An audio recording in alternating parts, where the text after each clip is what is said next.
Assalamualaikum teman-teman semua. Apa kabar hari ini? Balik lagi bareng saya di Memang Mudah Channel. Di video kali ini, saya punya satu cerita inspiratif yang jujur aja, waktu saya riset ceritanya pun saya ikutan merinding. Kisah ini menekankan bahwa potensi besar seringkali tersembunyi di balik kesederhanaan, dan kita tidak boleh menilai seseorang hanya dari pekerjaan kasarnya saja. Yuk, langsung kita simak ceritanya. Matahari pagi di Jakarta tidak pernah benar-benar terasa hangat bagi Puspita Nala. Baginya, cahaya itu hanyalah gangguan teknis yang memantul di kaca meja kerjanya dan menciptakan silau yang tidak perlu. Di usia 28 tahun, Nala telah mencapai apa yang bagi kebanyakan orang adalah mimpi seumur hidup. Ia adalah CEO dari Nala Textile Group, sebuah imperium yang ia pimpin dengan tangan besi dan logika yang sedingin es. Pagi itu, sedan hitam mengkilapnya berhenti tepat di depan lobi gedung utama. Sopir pribadinya bergegas turun, namun Nala sudah lebih dulu membuka pintu. Ia keluar dengan stiletto setinggi 10 cm yang mengetuk aspal dengan irama intimidatif. Mengenakan blazer slim fit berwarna salem yang dipadukan dengan rok panjang senada, ia tampak seperti perwujudan sempurna dari kesuksesan modern, tajam, elegan, dan tak tersentuh. Langkahnya terhenti tiba-tiba. Matanya yang terlindungi kacamata hitam menangkap sebuah pemandangan yang merusak pemandangan simetris di pintu masuk. Seorang pria dengan seragam katun biru yang sudah memudar warnanya sedang berlutut di atas tanah lembab. Pria itu adalah Adi Dermawan. Tangannya yang terbungkus sarung tangan karet yang kotor sedang sibuk memangkas dahan-dahan kecil pada tanaman hias yang memagari jalur pedestrian. Di sampingnya, sebuah gunting rumput besar dan karung goni tergeletak begitu saja. Adi, suara Nala membelah udara pagi, kering dan tanpa basa-basi. Adi mendongak. Wajahnya yang kecoklatan terpapar sinar matahari, namun matanya tetap tenang, tanpa ada sorot ketakutan yang biasanya ditunjukkan staf lain saat berhadapan dengan Nala. "Selamat pagi, Bu Nala," jawabnya singkat. Suaranya rendah, bariton yang stabil. "Saya sudah bilang berkali-kali pada manajer fasilitas." Nala menunjuk ke arah pot besar di dekat pilar utama dengan ujung jarinya yang berkutek rapi. Tanaman monstera itu mulai condong ke kiri. Itu merusak estetika fasad gedung. "Dan tolong, singkirkan karung kotor itu sebelum tamu dari kementerian datang jam 9 nanti. Kantor ini bukan pasar loak." Adi menatap karung goni itu, lalu kembali menatap Nala. "Baik, Bu. Saya akan merapikannya dalam 5 menit. Tanaman itu condong ke kiri karena mencari arah datangnya cahaya matahari, Bu. Kadang sifat alami tidak bisa dipaksa lurus hanya untuk sebuah simetri." Nala mengernyit. Ia tidak suka dibantah, apalagi oleh seseorang yang kukunya dipenuhi tanah. "Saya tidak menggaji Anda untuk memberi kuliah biologi. Saya menggaji Anda untuk memastikan tempat ini terlihat sempurna. Lakukan saja tugasmu." Nala melenggang pergi, meninggalkan aroma parfum mahal yang kontras dengan bau tanah basah di sekitar Adi. Bagi Nala, Adi hanyalah satu dari sekian banyak aset bergerak di perusahaannya yang fungsinya tidak lebih penting dari mesin fotokopi atau pendingin ruangan. Selama taman terlihat hijau dan bunga tidak layu, Adi tidak ada dalam radarnya. Namun, sore itu, sebuah kebetulan yang tidak menyenangkan terjadi. Nala baru saja menyelesaikan rapat internal yang melelahkan. Saat berjalan menuju parkiran, ia menyadari ponsel pribadinya tertinggal di area smoking lounge terbuka yang berbatasan langsung dengan taman samping. Ia memutuskan untuk kembali sendiri, menolak dikawal security karena ingin sedikit menghirup udara luar yang mulai mendingin. Langkah kakinya yang tertutup karpet rumput sintetis membuatnya bergerak tanpa suara. Saat itulah, ia mendengar suara itu. Bukan suara gesekan gunting rumput, melainkan suara percakapan. I understand your concern, Marcus. But the legal framework in Jakarta is quite specific regarding foreign ownership of industrial land. You can just apply the Swiss model here. Suara itu terdengar sangat berwibawa. Bahasa Inggrisnya bukan sekadar lancar, itu adalah aksen kelas atas, jernih, dengan penekanan pada setiap suku kata yang hanya dimiliki oleh mereka yang bertahun-tahun tinggal di London atau Boston. Nala terpaku di balik pilar besar. Ia mengintip dengan ragu. Di sana, di balik rimbunnya pohon Kamboja, Adi sedang duduk di atas ember terbalik. Ponselnya dijepit di antara telinga dan bahunya, sementara tangannya sibuk mengasah mata gunting rumput dengan batu asah. Pria itu kemudian terdiam sejenak, mendengarkan lawan bicaranya, lalu menjawab lagi, kali ini dalam bahasa yang berbeda. Na'am, ya Syaif. Al-Ittifaqiyah lan tata gayar. Nahnu nuhawil an-najid al-hal al-amtal lil tarafain. Ya, Chef. Perjanjiannya tidak akan berubah. Kami sedang mencoba menemukan solusi terbaik bagi kedua belah pihak. Bahasa Arab yang meluncur dari bibir tukang kebun itu terdengar sangat fasih, sangat profesional, dan penuh dengan istilah hukum tingkat tinggi. Tidak ada nada ragu. Tidak ada logat lokal yang kental. Nala merasa jantungnya berdegup kencang karena rasa bingung yang luar biasa. Siapa pria ini? Bagaimana mungkin seorang lulusan sekolah rendah, seperti yang tertera di berkas HRD yang pernah ia baca sekilas, bisa berbicara tentang kerangka hukum internasional dengan orang-orang yang ia panggil Sultan atau Marcus? Nala ingin melangkah maju dan melabraknya, menuntut penjelasan. Namun, ada sesuatu dalam aura Adi saat itu, cara ia duduk, cara ia berbicara dengan otoritas yang tenang, yang membuat Nala merasa, untuk pertama kalinya dalam hidupnya, bahwa ia adalah pihak yang tidak memiliki kendali. Ia mundur perlahan, kembali ke dalam gedung dengan pikiran yang berkecamuk. Di atas menara gadingnya, Puspita Nala baru saja menyadari bahwa ada rahasia besar yang tersembunyi tepat di bawah kakinya, di antara tanah dan akar-akar pohon yang selama ini ia remehkan. Pukul 10 pagi, dan atmosfer di dalam ruang rapat utama Nala Textile Group terasa seperti botol soda yang dikocok keras dan siap meledak. Pendingin ruangan sentral yang biasanya mampu meredam panas Jakarta seolah tak berdaya menghadapi hawa tegang yang dipancarkan oleh 12 orang di dalam ruangan tersebut. Puspita Nala duduk di ujung meja jati panjang yang dipoles mengkilap hingga ia bisa melihat bayangan wajahnya sendiri, wajah yang kini tampak pucat meski tertutup riasan tebal. Di depannya, dua kelompok investor besar sedang menunggu dengan raut wajah yang mulai tidak sabar. Di sisi kiri, delegasi dari Alfayet Investment yang berbasis di Dubai duduk dengan jubah tobe putih mereka yang kaku. Di sisi kanan, tiga pria berkebangsaan Jerman dari Eurotech Textiles duduk dengan setelan jas abu-abu, terus-menerus melirik jam tangan mereka.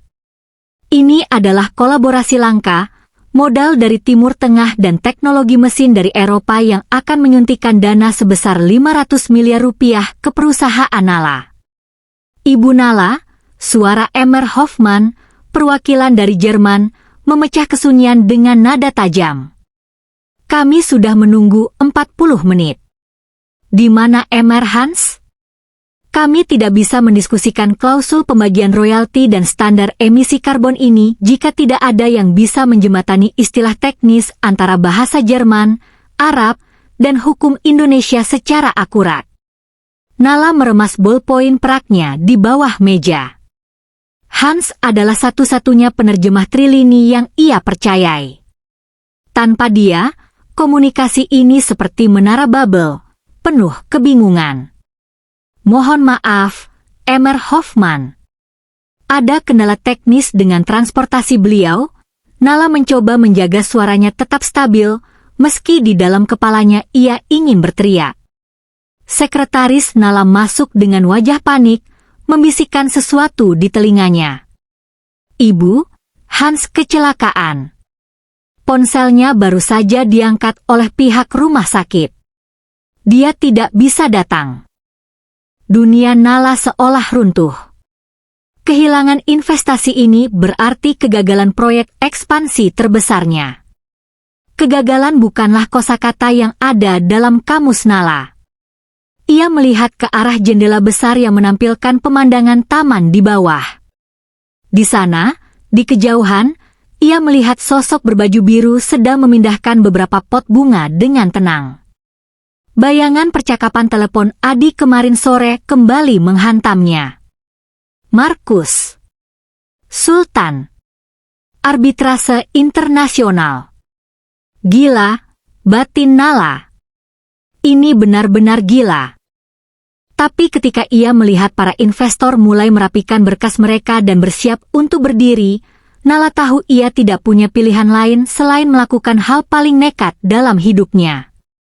"Tolong tunggu 10 menit lagi," ucap Nala tiba-tiba sambil berdiri. "Saya akan membawa pengganti yang lebih kompeten daripada Hans." Nala berlari keluar ruangan, mengabaikan tatapan heran dari para direkturnya. Ia tidak menggunakan lift, ia menuruni tangga darurat menuju taman samping.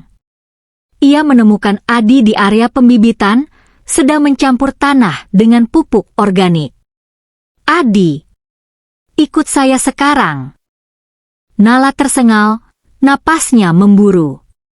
Adi menoleh perlahan, menyeka keringat di dahinya dengan lengan baju. "Ada masalah dengan tanaman monsteranya lagi, Bu?" "Lupakan tanaman itu. Saya butuh kamu di ruang rapat. Sekarang." "Kamu bicara dengan Markus kemarin, kan? Kamu bicara bahasa Arab dengan Sultan?" Nala mencengkeram lengan baju biru Adi yang kasar. "Saya butuh kemampuan itu. Perusahaan saya di ujung tanduk." Adi menatap Nala dengan mata yang sangat tenang, kontras dengan kepanikan di mata sang CEO. "Saya hanya tukang kebun, Bu Nala. Anda sendiri yang bilang, saya tidak pantas berada di dalam gedung ini kecuali untuk membersihkan sampah." Nala merasa wajahnya panas, tertampar oleh kata-katanya sendiri di masa lalu. "Saya minta maaf. Saya salah. Tapi tolong, selamatkan rapat ini. Saya akan melakukan apapun." Adi terdiam sejenak. Ia melihat ke arah gedung kaca yang menjulang tinggi, lalu kembali menatap tangannya yang kotor oleh tanah. "Saya butuh air untuk cuci tangan, dan saya tidak akan masuk ke sana dengan baju ini." Nala menarik napas lega yang gemetar. "Ada jas cadangan di ruangan saya. Pakai itu.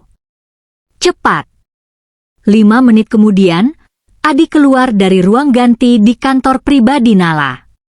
Saat ia mengenakan jas hitam custom made yang biasanya diperuntukkan bagi tamu VVIP, transformasi itu hampir membuat Nala lupa bernapas.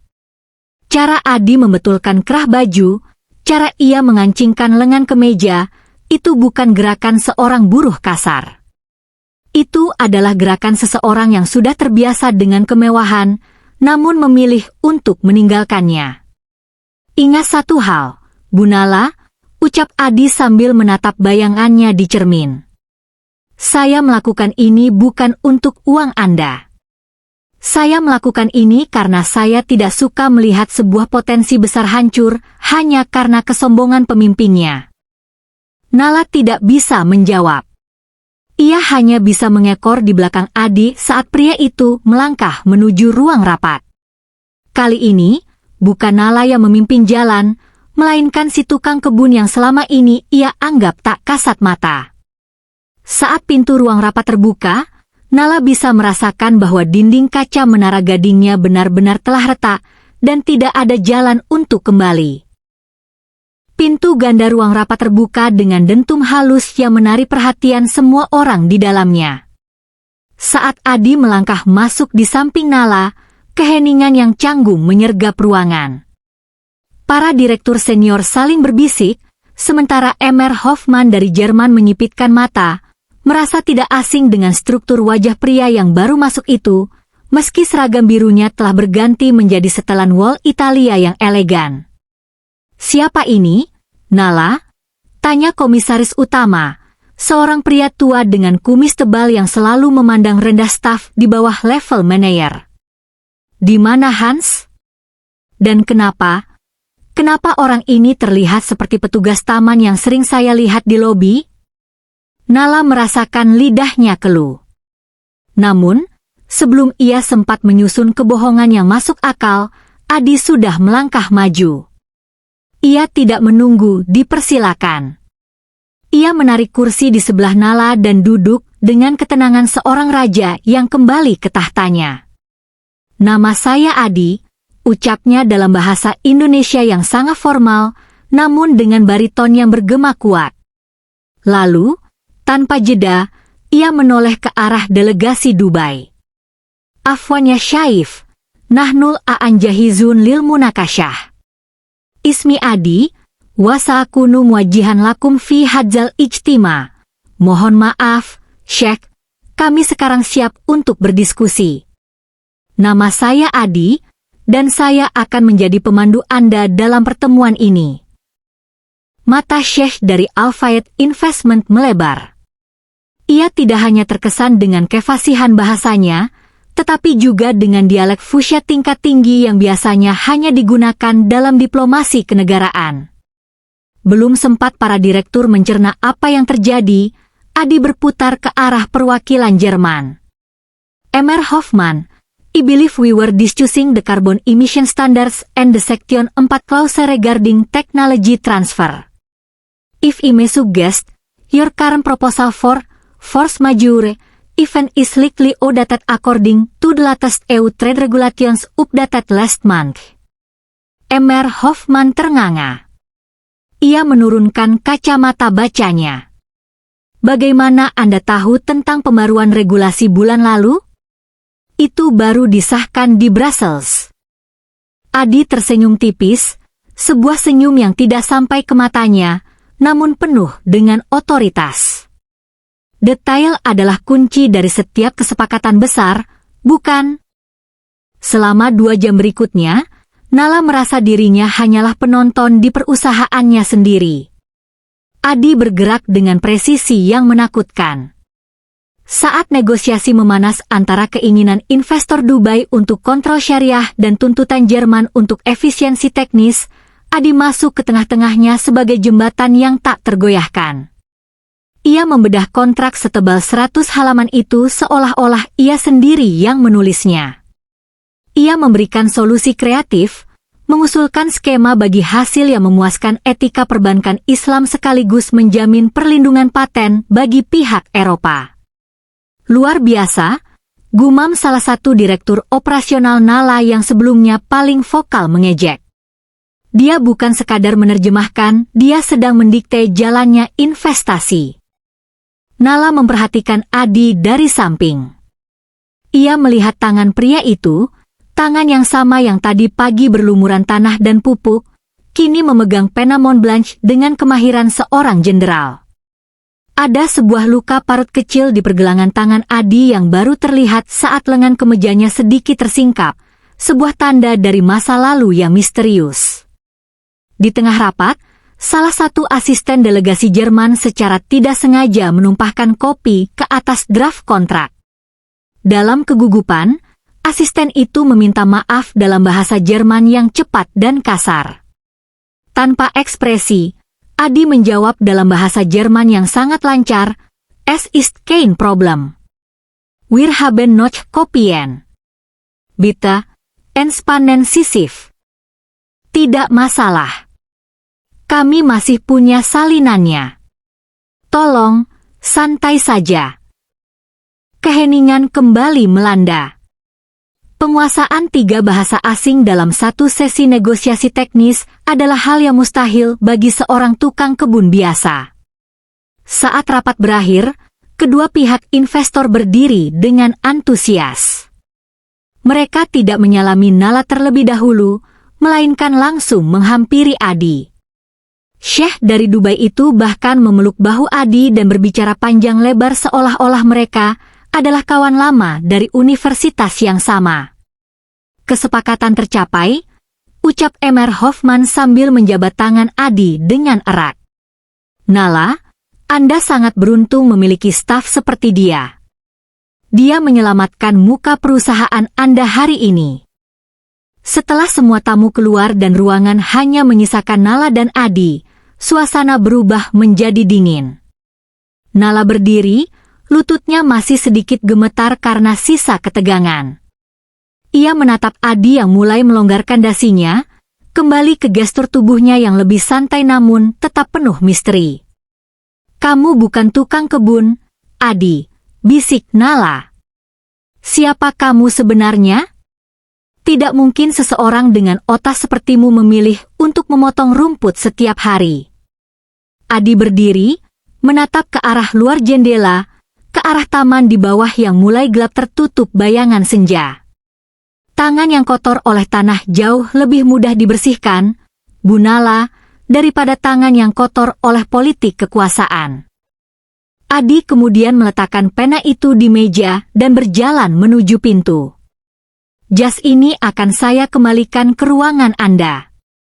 Besok pagi, saya akan kembali ke taman. Masih ada pohon Kamboja yang perlu saya pangkas. Nala terdiam, terpaku pada kursinya. Ia menyadari bahwa ia baru saja menyaksikan singa yang terbangun dari tidurnya, dan kini ia tidak yakin apakah ia sanggup membiarkan singa itu kembali menjadi seekor domba di tamannya. Malam itu, kantor pusat Nala Textile Group yang biasanya sunyi setelah jam 7 malam, masih menyisakan satu lampu yang menyala di lantai teratas. Nala duduk di depan laptopnya, namun matanya tidak tertuju pada laporan keuangan. Di layar monitornya, kolom pencarian dipenuhi dengan nama Adi Dermawan. Nihil. Nama itu terlalu umum. Namun, ketika ia memasukkan kata kunci diplomatik negosiator, energi project skandal, dan mencocokkan wajah Adi dengan arsip berita 10 tahun lalu, jantungnya seolah berhenti berdetak. Sebuah artikel dari media internasional berbahasa Inggris muncul. The Fall of Adrian D. Malawa, the prodigy of international diplomacy accused of multi-million-dollar embezzlement.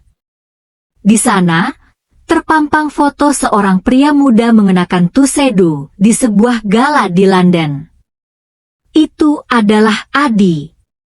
Tanpa jenggot tipis yang biasanya ia biarkan tumbuh, dan tanpa noda tanah di wajahnya. Ia tampak bersinar, berwibawa, dan sangat berbahaya. Adrian Malawa. Gumam Nala. Nama yang pernah mengguncang panggung diplomasi Asia Eropa, yang kemudian menghilang seolah ditelan bumi setelah skandal proyek pipa gas di Eropa Timur. Nala tidak bisa menunggu sampai pagi. Ia mengambil kunci mobilnya dan berkendara menuju area mes karyawan di bagian belakang kompleks kantor. Di sana, di sebuah kamar kecil yang sangat sederhana namun tertata sangat rapi, ia menemukan Adi sedang duduk di teras kecilnya, membaca sebuah buku tua di bawah lampu neon yang remang-remang. Adi tidak terkejut melihat CEO-nya berdiri di depannya dengan napas tersengal. Ia hanya menutup bukunya, sebuah karya filsafat Marcus Aurelius dalam bahasa aslinya. Adrian Malawa, ucap Nala, suaranya bergetar. Kenapa seorang pria yang pernah bernegosiasi dengan menteri-menteri dunia sekarang sibuk membasmi ulat bulu di taman saya? Adi menghela napas panjang, sebuah suara yang syarat akan kelelahan yang bertahun-tahun ia pendam. Ia mempersilakan Nala duduk di kursi plastik di depannya. Nama itu sudah mati 10 tahun lalu, Bu Nala. Saya menguburnya bersama idealisme saya. Apa yang terjadi? Tanya Nala lebih lembut. Egonya yang biasa meledak-ledak entah kenapa luruh saat melihat sorot mata Adi yang begitu dalam dan terluka. Pengkhianatan adalah obat yang sangat pahit, jawab Adi pelan. Saya membangun kesepakatan energi yang akan menyelamatkan ekonomi sebuah negara kecil. Namun, atasan saya dan rekan terdekat saya menjual informasi rahasia itu kepada pihak lawan. Mereka membutuhkan kambing hitam untuk menutupi jejak mereka. Dan siapa yang lebih cocok selain negosiator muda yang ambisius dan tidak punya koneksi politik? Adi menyandarkan punggungnya. Dalam semalam, saya kehilangan segalanya. Lisensi saya dicabut, nama saya dicoreng di seluruh dunia, dan saya dipenjara selama 2 tahun untuk kejahatan yang tidak pernah saya sentuh. Saat keluar, saya menyadari bahwa dunia yang saya cintai, dunia jas rapi dan bahasa diplomatik, hanya berisi serigala berbulu domba. Jadi kamu memilih menjadi tukang kebun? Nala bertanya, hampir tidak percaya. Tanaman tidak pernah berbohong, Bu Nala. Adi menatap tangannya yang kasar. Jika saya merawatnya dengan baik, mereka tumbuh. Jika saya mengabaikannya, mereka layu. Tidak ada politik, tidak ada pengkhianatan di balik punggung. Di sini, saya menemukan kebenaran yang tidak pernah saya temukan di ruang rapat PBB. Nala terdiam. Ia melihat ke sekeliling kamar Adi yang sempit. Hanya ada tumpukan buku, 1 set alat kebun, dan sebuah foto kecil seorang wanita tua yang ia asumsikan adalah ibunya. Ia teringat bagaimana ia selama ini memperlakukan Adi, meremehkannya, membentaknya hanya karena masalah estetika pot bunga, dan menganggapnya tidak berpendidikan. Rasa malu yang luar biasa menghujam dada Nala. Pria di depannya telah melalui neraka dan tetap mampu menjaga martabatnya, sementara Nala merasa dirinya hebat hanya karena warisan dan keberuntungan bisnis. Maafkan saya, Adi, ucap Nala lirih. Bukan hanya untuk hari ini, tapi untuk semua hari di mana saya melihat Anda seolah Anda tidak ada. Adi menatap Nala, dan untuk pertama kalinya, ada kilatan pengakuan di matanya. Kesalahan terbesar orang-orang di posisi Anda, Bu Nala, adalah berpikir bahwa pakaian menentukan isi kepala. Tapi saya menghargai kejujuran Anda malam ini.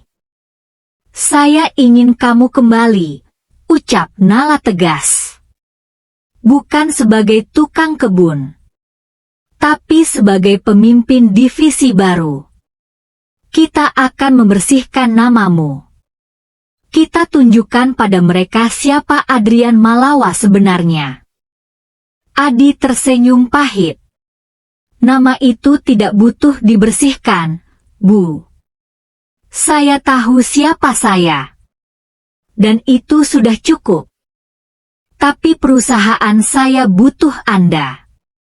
Dan mungkin saya juga butuh belajar banyak dari Anda. Kegelapan malam itu seolah menjadi saksi bisu runtuhnya tembok tinggi yang selama ini memisahkan sang CEO dan si tukang kebun. Rahasia telah terbongkar, dan kini, mereka berdua berdiri di atas reruntuhan yang sama, mencari jalan untuk membangun sesuatu yang lebih tulus. Hari-hari setelah rapat itu tidak pernah sama bagi Nala. Ia mulai mengubah cara kantornya beroperasi. Ia memecat direktur yang bersikap rasis dan mulai lebih sering menyapa staf keamanan serta petugas kebersihan. Namun, fokus utamanya tetap pada satu orang. Nala mendatangi Adi yang sedang berada di pembibitan bunga. Adi, saya ingin meminta maaf. Secara pribadi dan profesional. Saya telah buta selama ini. Adi berhenti menyiram.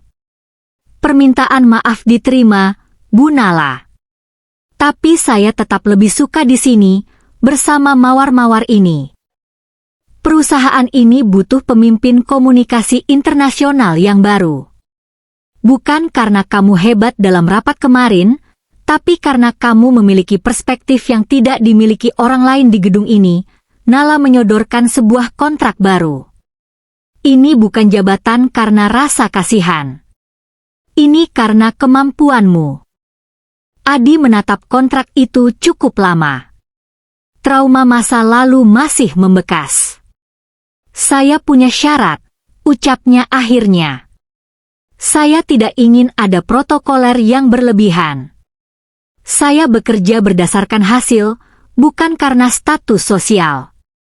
Dan satu lagi, saya tetap ingin mengurus taman ini setiap Sabtu pagi. Nala tersenyum tipis, sebuah senyuman tulus yang jarang terlihat di wajahnya yang kaku. Sepakat. 6 bulan kemudian, Nala Tekstil Global menjadi perbincangan di bursa saham internasional. Divisi komunikasi internasional yang dipimpin Adi berhasil menembus pasar yang sebelumnya dianggap mustahil. Namun, ada pemandangan yang selalu menarik perhatian para karyawan setiap akhir pekan. Di sana, di taman depan kantor, terlihat CEO mereka, Puspita Nala, sedang duduk di bangku taman sambil membawa tablet, sementara di sampingnya, Adi Dermawan, direktur komunikasi mereka, sedang sibuk memangkas dahan yang mati dengan seragam kebun lamanya. Nala belajar bahwa sebuah pohon hanya bisa tumbuh tinggi jika akarnya menghujam kuat ke tanah yang kotor dan basah. Ia menyadari bahwa jabatan hanyalah seragam, dan seragam bisa diganti kapan saja. Namun, karakter dan ilmu adalah sesuatu yang menetap di dalam jiwa. Kisah tentang sang CEO dan sang negosiator yang menyamar menjadi legenda di kantor itu. Bukan tentang kekayaan yang mereka kumpulkan, tapi tentang bagaimana sebuah rasa hormat yang tulus bisa mengubah sebuah menara gading yang dingin menjadi tempat yang penuh dengan kemanusiaan.